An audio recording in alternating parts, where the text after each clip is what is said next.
NFL starter, NFL star. When you sit back and have a chance to think about what he did, what he accomplished, and the rest of the team at the end of that season, are you as dumbfounded as the rest of us? Sometimes I still think about it, and it's just, you could write a movie on it. No, you can. I mean, I haven't been a part of that for without a doubt. I'd like to be able to tell you guys we knew that was going to happen. I will say we were always very confident of Brock. We loved him coming out of college, from his first practice to his last before he played. We felt real good about him. I remember always messing with Jed and telling him how good our third string quarterback's been playing, who's getting 3 reps a day and who's his height. And he's like, okay, whatever. I'm like, no, he's been playing really good. And then I remember when everyone got hurt, and Jed comes up, he's like, so we're gonna be all right. You've been telling me how good he is. I'm like, whoa, slow down. It's his first time playing. So it's we always kind of feel that way because he plays. The way you guys saw him is what we see every day, and that's what we saw in college. But until you put someone under that fire and you put him out in an NFL atmosphere, usually that kind of takes time to get used to. And what was so cool about Brock was he was the same dude we saw on tape from college, the same guy we saw in practice, and you got to see that right in the middle of the Miami game when he went in randomly and took over, and from then on out you got to see it. And gave me a ton of confidence and our players a ton of confidence, and I think once all you guys saw it, I think it gave you guys a ton of confidence.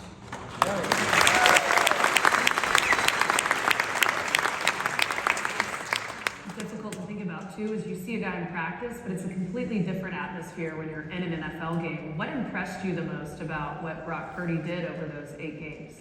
The fact that you can look that way in practice and then get thrown into an NFL game where things get very real very fast and it still looks the same.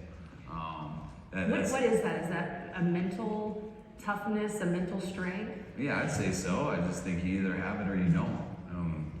You can look into some people and it might test your heart rate, your blood pressure, where it raises, where it goes, whatever. I'm sure there's some signs you can see it, but or you can just say some guys are made to do it and some aren't. And you want to see how they are in the heat of battle. And sometimes people can come in there and they don't even know what they're involved in.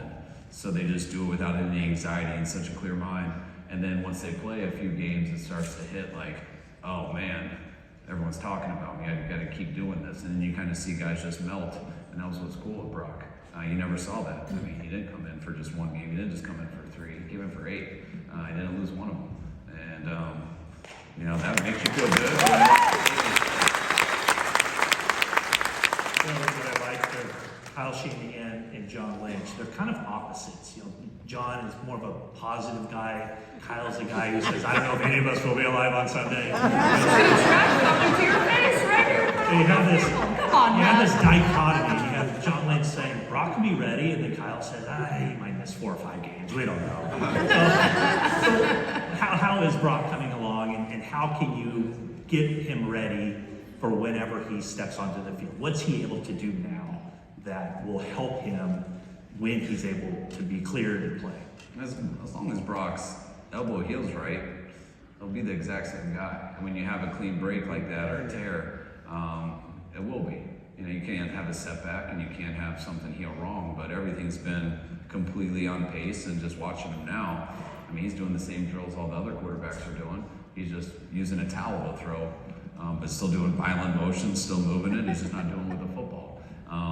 He'll get closer to that, and as long as there's not a setback, we think he'll be there in training camp, but he can get so much better right now. Last year, he didn't get a lot of reps. You got to sit and listen to everything, and he came in last year about a week and a half from today, which means he missed a whole month. And we've been doing this whole last month is teaching our whole offense from step 1. And when you have an hour-and-a-half meeting about one play that has so many different intricacies of it, and a guy's never done it before, but he's watching all these other people do it, whether it's 8 different quarterbacks over 15 different years versus all different situations, and then at the end of it, he gets to see himself running for 7 plays last year. He gets to see Jimmy run it for 4 times last year. He gets to see Trey do it for one time. And now you get to look at all this stuff, and he can actually put himself in the situation like, oh, I remember how those 6 clips felt. I remember those looks. I remember that coverage. I remember why I did good or bad. Now what can I do going forward? Oh, those other 80 clips of other people actually mean something to me because I didn't see those clips. How am I going to adjust for that? So like now, as he's sitting there rehabbing all the time, everything's about getting your feet and your eyes in the right spot. Yeah, and I hope you're born to throw, because we're not going to teach you very fast. This is the NFL, and Brock can do all that. So, and everyone can in our league. So it's about how you play the game, and Brock does that very naturally. But now he's actually looking at it and having experience and being able to learn everything and slow it down and sit there. And to me, when he can jump in there and go full speed, because he got the experience and now he can just sit back and watch it, I think he's going to be a hell of a lot better. Yeah.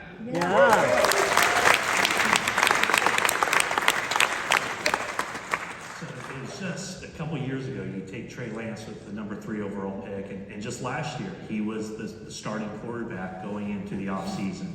And, obviously the starting quarterback week 1. Now, after Brock played as well as he did, you and John Lynch have both said, in essence, he's the leader in the clubhouse, Brock Purdy is. So how should we read that about where Trey is now with the organization? Yeah, no, I get that question. I understand the unusual circumstances of when you trade up for a quarterback with the 3rd pick in the draft, how you're expecting him to be the man for a long time. And we did expect that, and I still believe that he can be. You're also not expecting the last pick in the draft to come in and play at that level. That's why he was our 3rd quarterback, despite how good he did from day 1 to all that. But you're not expecting it. He got that opportunity because of injury. And then he went in for 8 games and won every one, which is the first thing you look at. But then you watch the tape and just try to see why. And it was legit. He played at an extremely high level. I think our team got a lot better when he got in there. And I think his position and every position around it, including our team, when you go back and watch it, he's a real player. And so when you talk about what does it say about Trey, I just think it's so unfair to Trey. Trey played 1 game this year. What it says about is what Brock did in his 8 games. And what Brock did is really damn good. Now, what does that mean of Trey? Nothing. He's only got 1 game to play. The year before, he got 2 games. We took Trey thinking he would get an opportunity to play more because we knew where we were going to go eventually. That didn't happen. Not because of anything against Trey. He wasn't quite ready his first year, and Jimmy was still on our roster. And Jimmy is a very good quarterback. It's not easy to beat out. And then we made the move to Trey. We were able to get Jimmy as a backup at a very cheap price, just luckily, in case something bad happened. But we were ready to go with Trey. And Trey was going to go through a lot that year. And I believe he would have got to a level that did some similar stuff.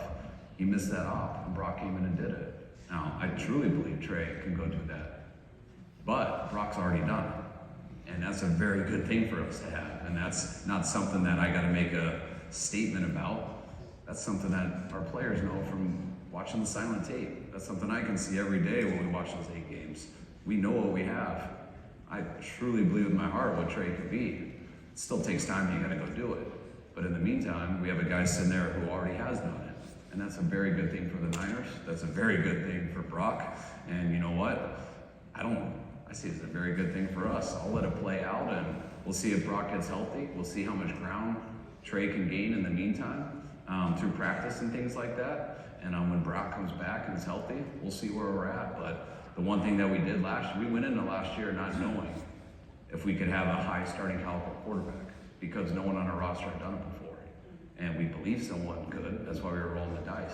And then we ran into a very good backup. And Trey missed that opportunity. And then Jimmy came in and helped us for a while because he was proven. Then Brock got the same opportunity Trey started with. When it was all said and done, because if someone got to play, we know we have a quarterback who's done it out there at a high level in the NFL who we can win with. I also believe we have 2 more on our roster. All right, strongly. But one other guy showed it. So let's see how it plays out. And I could say that I'll make the decision, but I really don't look at it that way. I look at it as the players make the decision, and it all comes down to the silent tape, and I'll articulate it for you if you ask me a question. But it's going to go back to what you see on that tape, and usually the answer's right there. Well, what about the